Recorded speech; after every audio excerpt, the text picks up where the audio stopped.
السلام علیکم۔ کام کی بات ٹی وی چینل میں خوش آمدید۔ حضرت امیر المومنین حضرت عمر بن خطاب مجلس میں جلوہ افروز تھے۔ اتنے میں دو نوجوان ایک دیہاتی آدمی کو پکڑ کر حضرت عمر بن خطاب رضی اللہ تعالی عنہ کے سامنے لائے۔ امیر المومنین نے پوچھا کیا بات ہے؟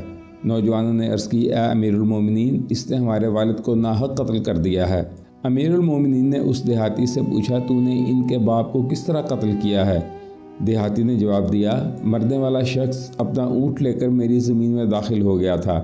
میں نے اسے داخل ہونے سے منع کیا لیکن اس نے ماننے سے انکار کر دیا۔ چنانچہ میں نے پتھر اس کو دے مارا، پتھر اس کے سر پر لگا جس سے وہ وہیں انتقال کر گیا۔ حضرت عمر بن خطاب رضی اللہ تعالی عنہ نے دیہاتی کی باتیں سنی تو فرمایا، قصاص قصاص، یعنی خون کا بدلہ خون۔ یہ فیصلہ ایسا تھا کہ اس میں کسی جھگڑے کی ضرورت نہیں تھی۔ حضرت عمر نے اس دیہاتی کے خاندان کے بارے میں نہیں پوچھا کہ وہ کس قبیلے کا ہے اور اس کی سوسائٹی میں کیا پوزیشن ہے، اور نہ ہی انہیں اس بات کی فکر تھی، کیونکہ وہ اللہ کے دین کے معاملے میں کسی کو رعایت دینے کے روادار نہیں تھے اور نہ ہی شریعت کے معاملے میں وہ کسی قسم کا سمجھوتا کرنے کے قائل تھے۔ اتنے میں دیہاتی نے عرض کی اے امیر المومنین، میں آپ سے اس ذات کا واسطہ دے کر گزارش کرتا ہوں جس کے سبب آسمان و زمین قائم ہے کہ آپ مجھے صرف ایک رات کے لیے چھوڑ دیں تاکہ میں گاؤں میں جا کر اپنی بیوی اور بچوں سے ملاقات کر آؤں اور انہیں اس بات سے آگاہ کر دوں کہ عنقریب میں قتل کر دیا جاؤں گا۔ میں انہیں یہ بات بتا کر آپ کی خدمت میں حاضر ہو جاؤں گا۔ اللہ کی قسم، اللہ تعالیٰ کے بعد میرے سوا میرے بال بچوں کی دیکھ بھال کرنے والا کوئی اور نہیں ہے۔ حضرت عمر نے فرمایا تو گاؤں جانے کے بعد میرے پاس لوٹ کر آئے گا، اس بات کی ضمانت کون دے گا؟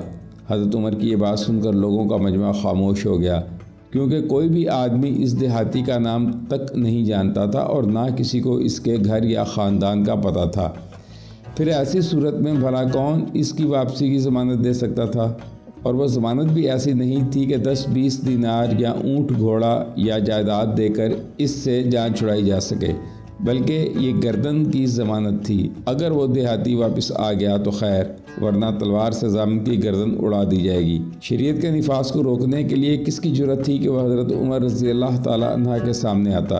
تمام صحابہ خاموش تھے، چاروں طرف سناٹا چھایا ہوا تھا اور مجرم پریشانی کی حالت میں کھڑا تھا۔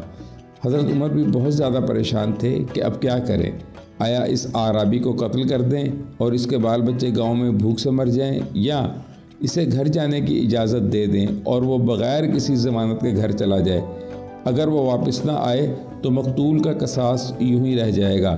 سارا مجمع خاموش تھا۔ حضرت عمر نے تھوڑی دیر اپنا سر جھکائے رکھا اور پھر مقتول کے دونوں بیٹوں سے فرمایا، کیا تم اس قاتل اعرابی کا جرم معاف کر سکتے ہو؟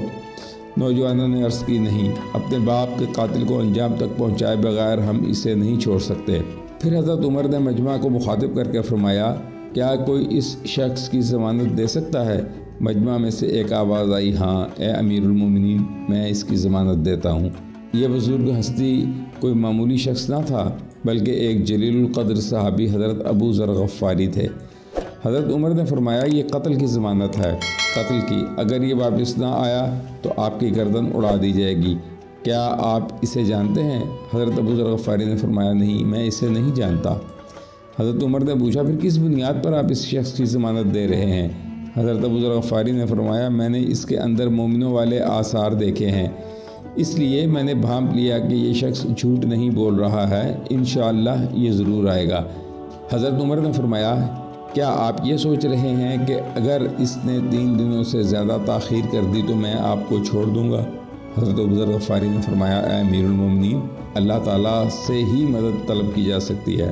چنانچہ حضرت عمر نے اس کو 3 دن کی چھٹی دے دی تاکہ وہ اپنے بیوی بچوں سے مل کر آ جائے اور ہو سکے تو کسی کو ان کا وکیل بنا دے۔ امیر المومنین کی اجازت پا کر وہ دیہاتی شخص اپنے گھر چلا گیا۔ تیسرے دن جب وہ اعرابی نہ آیا تو حضرت عمر نے عصر کے وقت اعلان کر دیا کہ اس وقت قتل کے فیصلے پر عمل ہونا ہے۔ قصاص کے طلب کرنے والے دونوں نوجوان بھی حاضر ہوئے اور لوگوں کا بے پناہ رش لگ گیا۔ اتنے میں حضرت ابو ذر غفاری بھی حاضر ہوئے اور حضرت عمر کے سامنے بیٹھ گئے۔ حضرت عمر نے پوچھا، دیہاتی کہاں ہے؟ حضرت ابو ذر غفاری نے بے خوفی سے کہا، مجھے معلوم نہیں امیر المومنین۔ حضرت ابو ذر غفاری سورج کو دیکھ رہے تھے جو تیزی سے ڈھل رہا تھا اور موت کا وقت قریب آتا جا رہا تھا، مگر اس اعرابی کا کچھ عطا پتہ نہیں تھا۔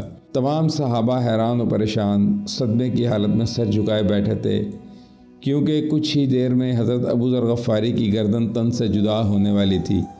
یہ ایک حقیقت تھی کہ حضرت ابو ذر غفاری رضی اللہ تعالیٰ عنہ حضرت عمر رضی اللہ تعالیٰ عنہ کے دل میں بستے تھے، لیکن یہاں شریعت کے نفاذ کا معاملہ تھا۔ یہاں کوئی دوستی یا کسی قسم کی محبت احکام شریعت میں رکاوٹ نہیں بن سکتے تھے، اور نہ ہی ان کے بدلے کسی اور کو قتل کیا جا سکتا تھا۔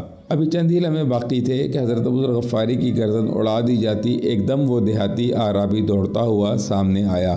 حضرت عمر نے اسے دیکھتے ہی اللہ اکبر کا نعرہ لگایا اور دیگر صحابہ نے بھی تکبیر کا نعرہ لگایا۔ وہ اعرابی بھی تیز قدموں سے چلتا ہوا حضرت عمر کے سامنے پہنچ گیا۔ حضرت عمر نے اس آدمی سے فرمایا، اے آدمی، اگر تو اپنے گاؤں میں رک جاتا تو ہم تمہیں کبھی نہ تلاش کر سکتے اور نہ ہی ہمیں تیرے گھر کا پتہ چل پاتا۔ دیہاتی نے جواب دیا، اللہ کی قسم، آپ کا مجھ پر کوئی زور نہیں تھا، لیکن مجھے اس ذات کا خوف ہے جو تمام پوشیدہ رازوں اور پوشیدہ باتوں کا علم رکھتا ہے۔ حضرت عمر نے مقتول کے نوجوان بیٹوں سے پوچھا کہ تمہاری کیا رائے ہے، یعنی قتل یا معافی؟ نوجوانوں نے کانپتے ہونٹوں اور آنسو بہاتی آنکھوں سے روتے ہوئے عرض کیا، اے امیر المومنین، ہم اس شخص کی سچائی کی وجہ سے اسے معاف کرتے ہیں۔ یہ سنتے ہی پورا مجمع خوشی سے جھوم اٹھا اور حضرت عمر نے تکبیر کا نعرہ بلند کیا۔ آپ رضی اللہ تعالیٰ عنہ کے خوشی کے آنسو آپ کی داڑھی مبارک پر بھی گرنے لگے اور تمام مجمع میں خوشی کی لہر دوڑ گئی۔ اس طرح اس نوجوان دیہاتی کی سچائی کی وجہ سے حضرت ابو ذر غفاری رضی اللہ تعالیٰ عنہ کی جان چھوٹ گئی۔ ناظرین کرام، یہ ہمارے اسلاف تھے جو زبان کی خاطر جان دینے سے نہیں گھبراتے تھے۔ اس کے ساتھ ہی اجازت دیجیے، انشاءاللہ تعالیٰ ملاقات ہوگی نیکسٹ ویڈیو میں۔ اگر آپ نے ابھی تک ہمارے چینل کو سبسکرائب نہیں کیا تو برائے مہربانی اسے سبسکرائب کر لیجئے اور اسے شیئر بھی کیجئے۔ السلام علیکم۔